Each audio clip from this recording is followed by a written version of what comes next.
বিসমিল্লাহির রহমানির রহিম। আসসালামু আলাইকুম। কেমন আছেন সবাই? সুমন ভিসা অ্যান্ড কনসালটেন্সি থেকে আরেকটা নতুন ভিডিওতে আপনাদেরকে স্বাগতম।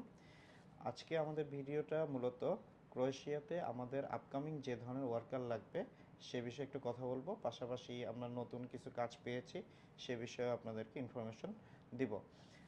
নর্মালি ক্রোয়েশিয়াতে আমরা যত মানে ওয়ার্কার চাই, মোস্ট অফ দ্য টাইম তাদের হচ্ছে কনস্ট্রাকশন রিলেটেড ওয়ার্কার চাই।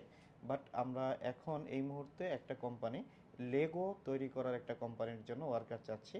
এখানে ওয়্যার হাউসে কাজ আছে, প্যাকিংয়ে কাজ আছে, স্ক্যানিং করা, বারকোড স্ক্যানিং করা, তারপর লোডিং আনলোডিং করা, তারপরে হচ্ছে মানে ওয়্যার হাউস রিলেটেড যে ধরনের কাজ আছে সেই ধরনের কাজগুলোর জন্য ওয়ার্কার দরকার, ডেডিকেটেড ওয়ার্কার দরকার, যারা নিজে মোটিভেটেড, যারা ইংরেজি পারে, যারা কথা বলতে পারে, হার্ড ওয়ার্কার, এরকম লোক দরকার। এবং এই ধরনের ওয়ার্কার যদি হয়, আপনারা যদি মনে করেন আপনারা নিজেকে এই ধরনের কাজের জন্য ওকে মনে করেন, তাহলে আমাদের সাথে যোগাযোগ করতে পারেন। কিন্তু একটা জিনিস মনে রাখতে হবে, এখান থেকে কিন্তু পালিয়ে যাওয়া যাবে না।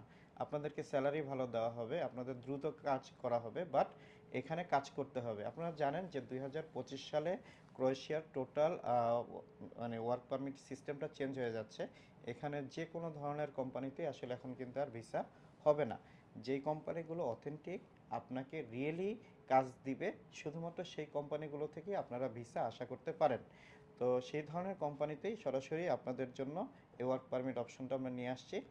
যদি আপনারা মনে করেন আপনারা যোগ্য হার্ড ওয়ার্কার, আপনারা কাজ করবেন, সেখান থেকে ইতালি বা জার্মানি বা আদার্স কান্ট্রিতে ভেগে যাওয়ার জন্য যাবেন না, তারা আমাদের সাথে যোগাযোগ করতে পারেন। ইনশাআল্লাহ ক্রোয়েশিয়ার এই ধরনের কাজে আমরা আপনাদেরকে দ্রুত ওয়ার্ক পারমিট দিতে পারবো এবং ভিসা হওয়ার সম্ভাবনা অনেক বেশি থাকবে। তো আশা করি আপনারা আমার কথা বুঝতে পারছেন। নেক্সট টাইম আপনারা যখন এই ধরনের কাজের জন্য আমার কাছে আসবেন, আগে মাইন্ড সেট আপ করে নেবেন যে আপনারা থাকবেন ক্রোয়েশিয়াতে, শুধুমাত্র তারাই আমাদের সাথে যোগাযোগ করবেন। Thank you very much. আসসালামু আলাইকুম।